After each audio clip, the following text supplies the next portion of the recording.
I'm Adam Watson. I'm Trinity Watson. I'm Jillian Watson. This is the Darkslayer Mafia Power Hour. Where it's not going to be an hour, maybe. It's not going to be. Yeah. This is Enginehead, issue number 1. Have you guys read any of Ted McKeever's comics? Mm-hmm. No.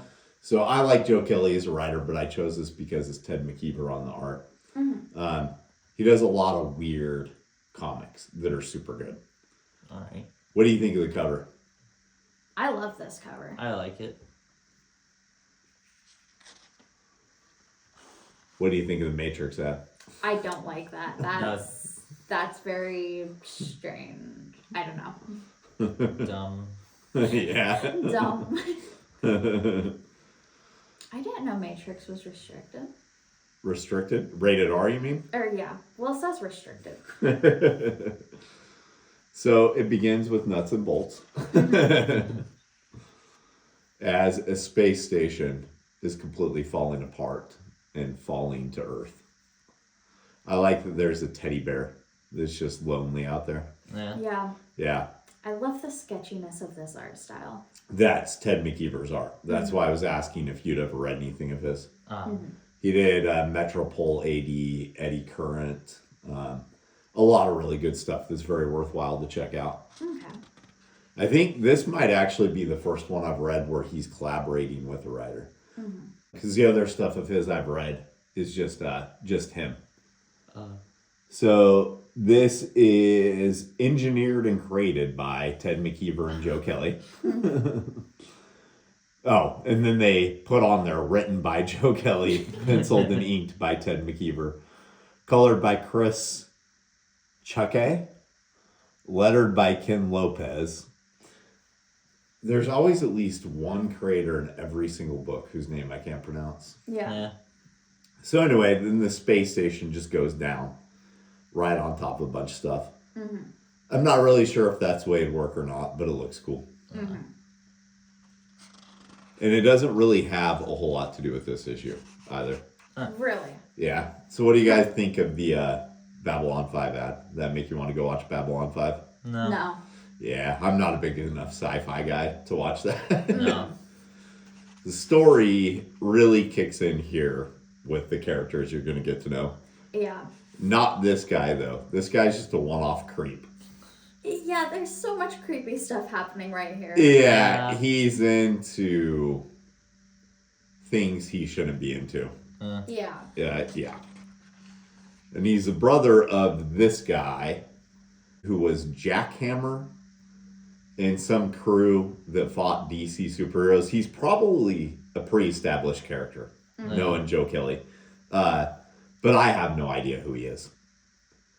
But he's just out of prison, and now he's beating the shit out of this guy. I think killing him, actually. Mm-hmm. He owes a debt. And, then tells his brother basically to fuck off and not call him. Yeah. He seems disgusted by what his brother's into. Mm-hmm. But doesn't actually stop him. He should probably actually stop him. Yeah. And then he meets with some sort of government official. It doesn't really state who the government official is exactly. But the guy is paying him to do like dirty jobs. Mm-hmm. So these sort of panels are something you can expect a lot of in McKeever's artwork. Okay. It's very bizarre. Kind of like, he almost has the same quality about him that like Sam Keith does. And that you see his artwork once and you instantly recognize it in everything that you see it in, right? Mm-hmm. Yeah. But you can always tell that the character is like the same character, no matter how obscure it gets. Yeah. Does this look good at all to you guys? It looks a lot more interesting than the other ads so far. Yeah, I've never heard of this because, I haven't heard of most Batman comics in all reality, probably. Mm-hmm. Yeah. But I love that artwork. Yeah, the art style is really cool. Yeah, I don't know who Scott Morse is. Mm-hmm. Says indie comics favorite Scott Morse. This looks familiar to me, though, so I want to say that I might have seen the artwork somewhere before. Yeah. Whatever the case, I want to check that out. Mm-hmm. So, yeah, big guy Jackhammer has some sort of date, and the civil servant's basically just treating him like a slave. He even tells him that he has an ex-supervillain as his slave. Mm-hmm. And yeah, he's going to send him back to prison if he doesn't obey. I like there's a pigeon here, and now there's a rat eating the pigeon in that panel. I didn't even notice that when I read it. Yeah, there's a lot of nice little details. Mm-hmm. Did Superman ad work on either of you? Not really, mostly because I'm not like fond. I want to say fond, but I don't read Superman comics. Yeah, this one was way hyped up because this was Jim Lee doing Superman after he had done the Batman Hesh run. Mm-hmm. So he was like really hot again. Mm-hmm. And yeah, this was a Superman run. I have no idea if it was any good or not. Yeah. I do like it once you start paying attention to what's happening in this, though, because these are all supposed to be bullets and stuff that are being fired at him. Oh, okay. So see how there's the trajectory lines, all that kind of stuff? Mm-hmm. Yeah. Well, that's cool. I love this splash. Mm-hmm. That's so excellently done. Yeah.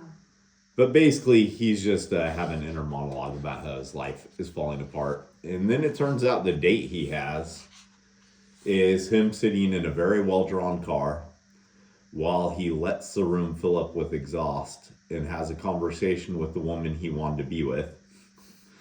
Yeah. Which is a pinup girl in a calendar. Mm-hmm. I think he's got a thing about tools, so I think the fact that she's like superimposed by this tool, Yeah. that works for him too. But the lettering is done so fucking well here. Like, look at how it dissolves with the rest of everything as the exhaust overtakes it. Mm-hmm. It's a really nice touch that actually adds a lot. Yeah. And then we get a Final Fantasy XI ad. I don't have much to say about this. Do you guys? No. It looks so badly reproduced, though. Mm-hmm. Yeah, they could not figure out how to get those computer images. No, you'd think that they would have known at this point. Right. We had printouts of the games that actually looked good at this point. Yeah. But yeah, it looks so pixelated and weird. Yeah, this comic came out in like 2000 something, right? I'm gonna say around like 2003, something like that. Yeah.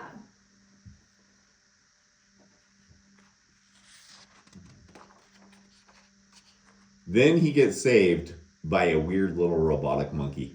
Mm-hmm. So just like Jackhammer, I'm thinking this monkey has probably appeared in the DC universe before. Probably. But just like Jackhammer, I have no idea where. Mm-hmm. But he's strong enough to rip apart the garage door, the car door, and take him out. And I love the way that's drawn. Yeah. Just everything about that looks good. Mm-hmm. And the lettering is starting to reform as the exhaust leaves. Mm-hmm. So once again, that's used to great effect. Yeah. And then we get to who I'm guessing has been the narrator throughout this issue. This is a guy called the Mechanic. I don't know if he is a previously known character or not, but I do know this guy is. This is 10 from the Metal Men. Oh, okay. Either you know who the Metal Men are? No. They're basically exactly what they sound like. They're a group of superheroes where they're all made out of metal. And there's like fun. Mercury, tin, all of that. And this particular one is 10. He wants him to be a part of something great. And 10 kind of wants to, but he starts crying. And he talks about how 10 cries when you bend it. Mm-hmm. I don't know if that's true or not. But I do know that 10 will make a weeping noise. So I wonder if that's all they're referring to. Yeah.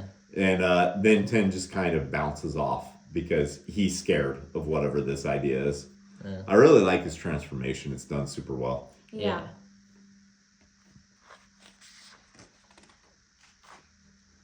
And then what do you guys think is Firestorm at? It doesn't really tell me anything about Firestorm. I have no knowledge of this character, and his design is kind of weak. The character's been around forever, and that's the same basic design it's always had. Ah. I think it's a different person's Firestorm in this particular one, but I don't even know enough about the character to know that for certain. Yeah. The whole basis is like Firestorm is like two different people who form into one person, something. I don't know. I don't really know. Okay. So then as Jackhammer starts coming to, we have a whole group of robotic I think, heroes and villains standing around him. And I thought this was Cliff Still, Yeah. but she calls him Automan. And I thought his name was Robot Man. Yeah. Yeah. So I'm not completely positive it's not Cliff, but I'm also not completely positive it is. Because, it's not like DC superheroes don't change their names or anything. Right. Yeah.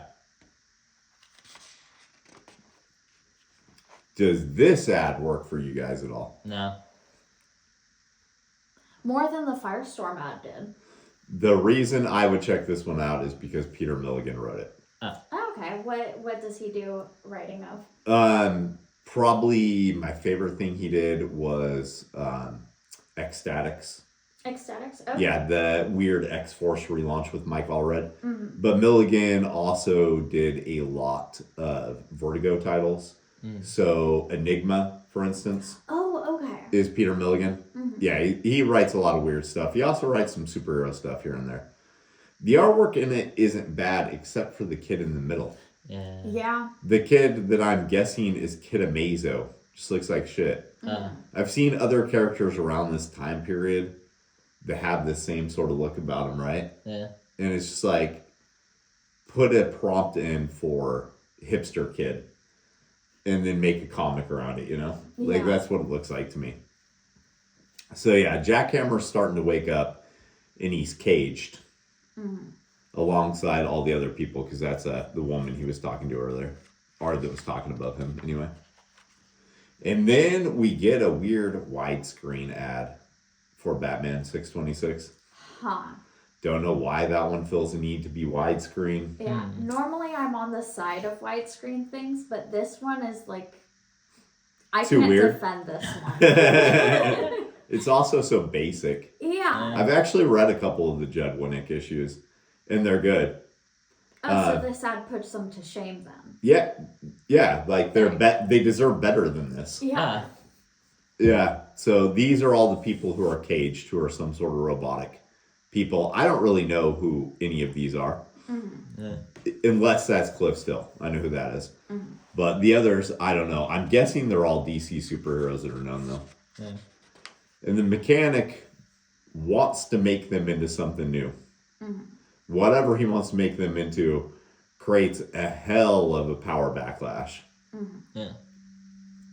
And the monkey does not get to be a part of it. Damn. Don't know why. Hawkman 28. You can't tell me that doesn't work on you. No, I mean, like that. Hawkman and Hawkgirl flying. We've never seen that before, ever. Totally love it. On the other hand, we get this awesome splash page of what all of these machine heroes and villains have become. Yeah. I don't know what the hell it is. It's Enginehead, but I don't know what the hell it is, like Yeah. why seemingly has like a scuba Right. thing in its mouth, anything like that. But it looks fucking awesome. It's the most Ted McKeever looking thing throughout this entire thing. Yeah. And I love it.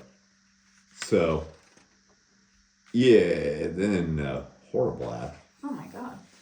And one we've talked about before. We don't need to talk about that one anymore. So, Enginehead number 1.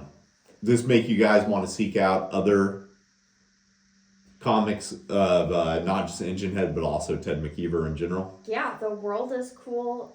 The art style is amazing. Writing felt pretty solid. Yeah, Joe Kelly's a solid writer. I'd recommend checking out anything Joe Kelly's written to. I haven't read everything, but he wrote the best Deadpool. Okay. Probably. You guys got anything else? Nope. No. All right, let's go make some comics. We didn't create the comics that were featured in today's episode, but we did create these. Check out Ghost Assassin in the Cards and the Chihuahua Who Flew Away mini comic, both of which were written by me. The Chihuahua Who Flew Away was illustrated By me.